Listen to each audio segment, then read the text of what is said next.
నమస్తే. ప్రస్తుతం మనతో పాటు ఉన్నారు సోషల్ యాక్టివిస్ట్ కృష్ణకుమారి గారు. నమస్తే అండి. నమస్తే. ఈ రోజుల్లో జరిగే అనర్థాలకి, దారుణాలకి, అఘాయిత్యాలకి రకరకాల కారణాలు ఇంతకు ముందు ఉండేవి. ఇప్పుడు మోస్ట్ ఆఫ్ ద రీజన్స్ లో ప్రధాన కారణం ప్రేమ. ప్రేమ కోసం భర్తను చంపేస్తారు, పిల్లల్ని చంపేస్తున్నారు, తల్లిదండ్రులను చంపేస్తున్నారు. ఇంకా ఇళ్ళని లేదండి, అందరినీ చంపేసుకుంటూ పోవడమే. ఎక్కడో జరిగింది కూడా కాదు, సికింద్రాబాద్ లో జరిగిన సంఘటన. తల్లి వాళ్ళ ప్రేమకు ఒప్పుకోలేదు అని చెప్పి తల్లిని చంపేసి ఇంట్లోనే పూడ్చిపెట్టేసి 10 నెలల తర్వాత బయటకు వచ్చిందంటే ఆ మైండ్ సెట్ నిజంగానే ప్రేమ అనేది ఉందంటారా? ఇది ప్రేమ కాదు, పాడు కాదు కదా. ఒక్కటే. వాళ్ళు పూర్తిగా వాళ్ళకేం కావాలి ఈ క్షణమే, మళ్ళీ రేపు కాదు, ఎల్లుండి కాదు, ఏమి ప్లానింగ్ లేదు, ఏమి లేదు, జీవితం పట్ల ఒక బాధ్యత లేదు. నేను రేపు ఏం చెయ్యాలి, రేపు నేను బతకాలంటే ఇవాళ నేను ఏం చెయ్యాలి అనే దేని మీద బాధ్యత లేదు వాళ్ళకి. కేవలం ఈ క్షణం గడిస్తే చాలు. ఇప్పుడు నా ఫోను ఈ క్షణం పనిచేస్తుందా లేదా, దానిలో నెట్ ఉందా లేదా, బ్యాలెన్స్ ఉందా లేదా, నేను ఫోన్ చూసుకోగలిగే పరిస్థితి ఉందా లేదా, ఇది మాత్రమే. అసలు నువ్వు తిండి ఉందా లేదా తర్వాత విషయం. ఇంకా ఫోన్ అయిపోయాక తిండి, తిండి అయిపోయాక బట్టలు అయిపోయాక స్నేహితులు. అది ఆడ స్నేహితులు కానివ్వండి, మగ స్నేహితులు కానివ్వండి. ఈ మొత్తం ప్రాసెస్లో ఎక్కడన్నా పని అనే మాట ఉందా?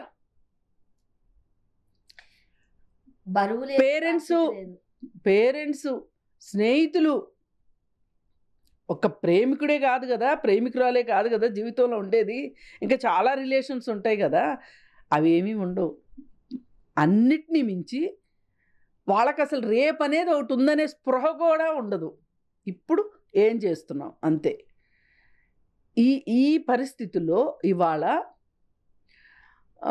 దాదాపు ఇవాళ మనం గొప్పలు చెప్పుకుంటున్నాం, ప్రపంచంలో ఎక్కడా లేనంత యువత భారతదేశంలోనే ఉంది అని. ఆ యువతలో దాదాపు సగం మంది పరిస్థితి ఇదే.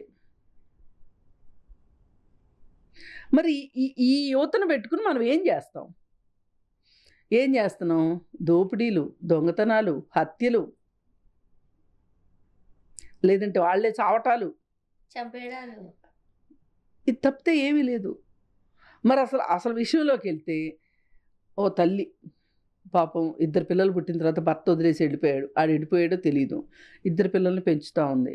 ఈలో పెద్ద కూతురు లవ్ మ్యారేజ్ చేసేసుకుని వెళ్ళిపోయింది. కుటుంబంతో పెద్దగా సంబంధాలు లేవు. చిన్న కూతురు, దానికి 17 ఏళ్ళు, ఇంట్లో ఉంటుంది. ఈమె రోజు పనికి వెళ్తుంది, డబ్బులు సంపాదిస్తుంది, శుభ్రంగా తిండి పెడుతుంది. ఈ తిండి పెట్టడంతో పాటు ఒక సెల్ ఫోన్ కూడా ఇచ్చింది. ఇవ్వకపోతే ఏమవుద్దో మనందరికీ తెలిసిన విషయమే.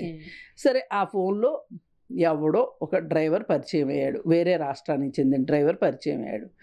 ఇంకా వాళ్ళ అమ్మ పనికి వెళ్ళగానే వీడికి ఫోన్ చేయటం, వీడి ఇంటికి వచ్చేయటం. సరే, వీళ్ళిద్దరూ ఇలా నడుస్తున్న ఎంతకాలం సాగుతుంది. ఏదో ఓ రోజు వాళ్ళమ్మ పని నుంచి ముందే వస్తే వీళ్ళని చూసి పోలీస్ స్టేషన్లో కంప్లైంట్ ఇచ్చింది. వాడి మీద పోక్సో కేసు పెట్టారు, వాడిని జైలుకి పంపించారు. ఈ పిల్లలో మటుకు ఏమాత్రం మార్పు రాలే. వాడు జైలు నుంచి ఎప్పుడు వస్తాడా అని ఎదురు చూస్తా కూర్చుంది. వాడికి బెయిల్ దొరికింది, వచ్చాడు. వచ్చిన తర్వాత మళ్ళీ యథావిధిగా వీళ్ళు ఇదే ఫ్రెండ్షిప్ కొనసాగిస్తున్నారు, ఈ ప్రేమ నాటకాలు వేస్తున్నారు. చూసింది వాళ్ళమ్మ. మళ్ళీ పోలీస్ స్టేషన్కి వెళ్ళి, చూడండి ఇట్లా చేస్తున్నాడు, ఈ పిల్ల చూస్తేనేమో మైనరు, నాకు చూస్తే భర్త లేడు, ఏంటండి అని అంటే కాళ్ళ వెళ్ళబడితే వాళ్ళు మళ్ళీ అరెస్ట్ చేసి మళ్ళీ జైలుకి పంపించారు. మళ్ళీ వచ్చాడు. కానీ తప్పు ఇక్కడ ఈమెది కూడా లేదంటారా? ఎవరిది? తల్లిది. కూతుర్ని కూడా ఆమె కాస్త అదుపులో పెట్టుకోవాల్సిన అవసరం ఉంది. అసలు ఉండరు. ఆ పరిస్థితులు అంటే ఇక్కడ మనకి చట్టం ఒకటి చెప్తుంది, మైనర్ అమ్మాయిని, ఆ అమ్మాయి విత్ కన్సెంటా వితౌట్ కన్సెంటా సంబంధం లేదు కాబట్టి మేజర్ అయిన అబ్బాయి మైనర్ అయిన అమ్మాయితోటి ఆ అమ్మాయికి ఇష్టమైనప్పటికీ కూడా ఇక్కడ ఇది మైనర్ అమ్మాయిల జోలికి వెళ్ళేటప్పుడు ఇది గుర్తు పెట్టుకోవాలి ఎవరైనా సరే. ఇంక వీళ్ళు ఒకటి అనుకున్నారు, ఇట్లా కాదు, మన సంబంధానికి మన అమ్మాయి అడ్డొస్తుంది, ఈ అమ్మని అడ్డు తొలగించుకోవాలి అనుకున్నారు. ఇద్దరు కలిసి ప్లాన్ వేశారు, ఆమెని చంపేశారు.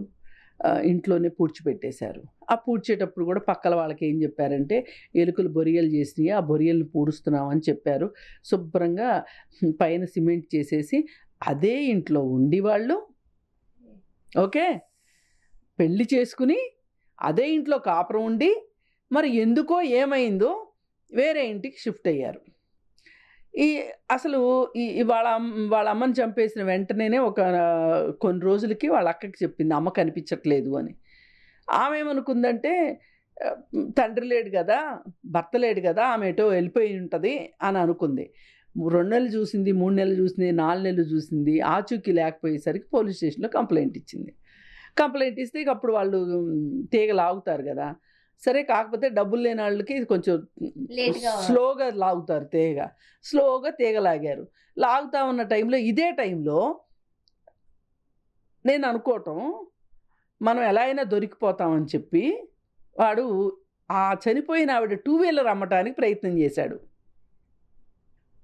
ఈ సదరు హత్య చేసిన అమ్మాయి అతని భార్య తల్లిది స్కూటర్ అమ్మాలని 2 వీలర్ అమ్మాలని ట్రై చేస్తుంటే పోలీసులకి ఎందుకో డౌట్ వచ్చింది. డౌట్ వచ్చి ఏం వాళ్ళదైన శైలి వాళ్ళకు ఉంటుంది కదా, విచారిస్తే శుభ్రంగా కక్కేశారు. ఇప్పుడు ఇద్దరు వాళ్ళు చెప్పినట్టుగానే అక్కడ తవ్వితే శవం దొరికింది, పోస్ట్ మార్టంకి పంపించారు, ఇద్దరిని జైలుకి పంపిస్తారు. సరే అసలు వీళ్ళిద్దరికి ఇప్పుడు బెయిల్ ఇప్పించేవాళ్ళు కూడా ఉంటారో ఉండరో డౌటే. సరే ఏది ఏమైనప్పటికీ రేపు జరగబోయేది ఏంటి అంటే, ఇప్పుడు ఇంత సాక్ష్యాధారాలు ఉన్న తర్వాత వీళ్ళకి లైఫ్ పడుతుంది. వీళ్ళేం డబ్బులు ఉన్నోళ్ళు కాదుగా, అంటే వీళ్ళకి శిక్ష పడొద్దని నేను అనట్లేదండి. తప్పించుకునే ఎవరైనా చాలామంది తప్పించుకుంటారు కదా, వీళ్ళు కూడా తప్పించుకుంటారేమో ఎవరైనా అనుకుంటారో అని క్లారిటీ చెప్తున్నా. జైలుకి వెళ్తారు. ఇప్పుడు ఆ పిల్లకి 18 ఏళ్ళు, 14 ఏళ్ళు మ్యాక్సిమం జైలు శిక్ష పడుతుంది, లేదంటే ఇంకో సంవత్సరం ఎక్కువ పడుతుంది. ఎందుకంటే హత్య మాత్రమే చేయలేదు, ఆ సాక్ష్యాధారాలను కూడా పూడ్చిపెట్టారు కాబట్టి, శవాన్ని మాయం చేయాలనుకుంటున్నారు కాబట్టి అది కూడా ఒక సెక్షన్ కాబట్టి ఇంకో 2 ఏళ్ళు పడుద్ది అనుకుందాం. ఏదైనా 35 సంవత్సరాల వయసులో అమ్మాయి జైలు నుంచి రిలీజ్ అవుతుంది. ఏంటి అసలు వాడైనా అంతే. ఒక పని జరిగిన తర్వాత జరిగే వచ్చే పరిణామాలను అసలు ఇప్పుడు నేను రేపు గురించి ఆలోచించట్లా వాళ్ళు.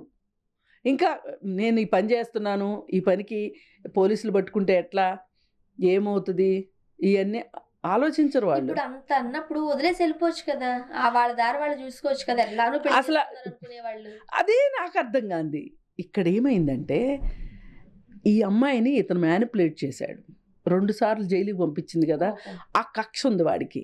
ఈ అమ్మాయికి ఏం చెప్పాడంటే, మీ అమ్మ మామూలుది కాదు, మనం ఎక్కడున్నా సరే పాతాళంలో ఉన్న పట్టుకొచ్చేస్తుంది, మీ అమ్మని అడ్డు తొలగించుకోకపోతే మనం సుఖంగా శాంతిగా ఉండలేము అని చెప్పి ఈ అమ్మాయికి బ్రెయిన్ వాష్ చేసేస్తే ఈ అమ్మాయి కూడా సహకరించింది.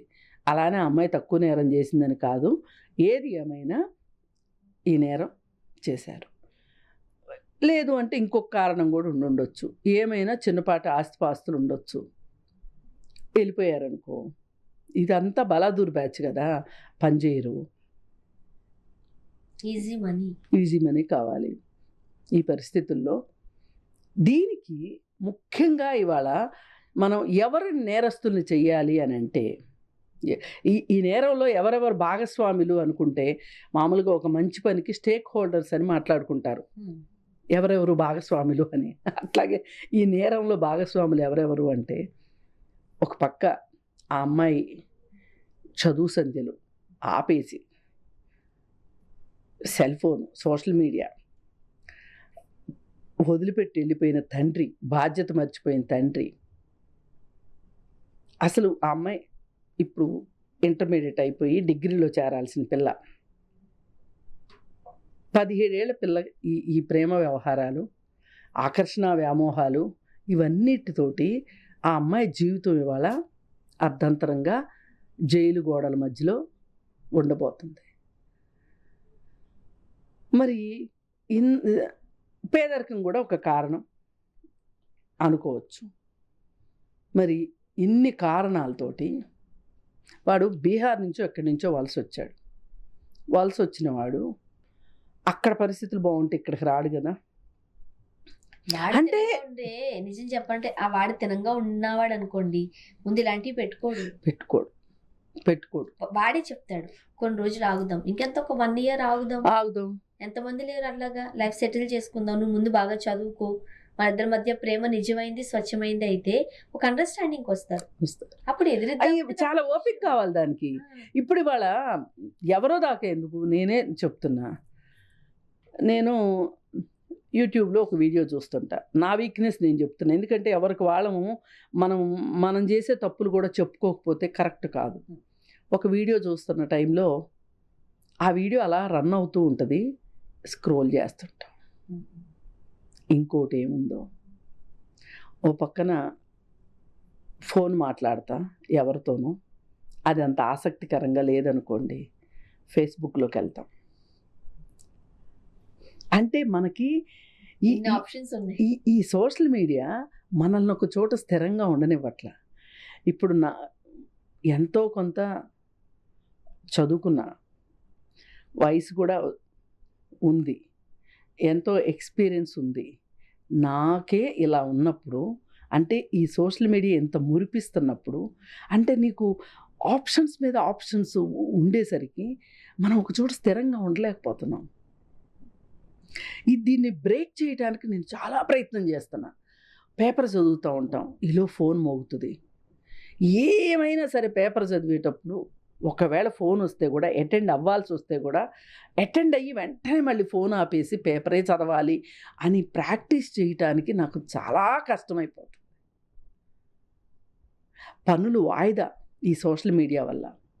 మరి మన పరిస్థితి ఇలా ఉన్నప్పుడు, ముక్కుపచ్చలారని పిల్ల, 17 ఏళ్ల పిల్ల, ఆ పిల్లకి జీవితం ఏం తెలుసు?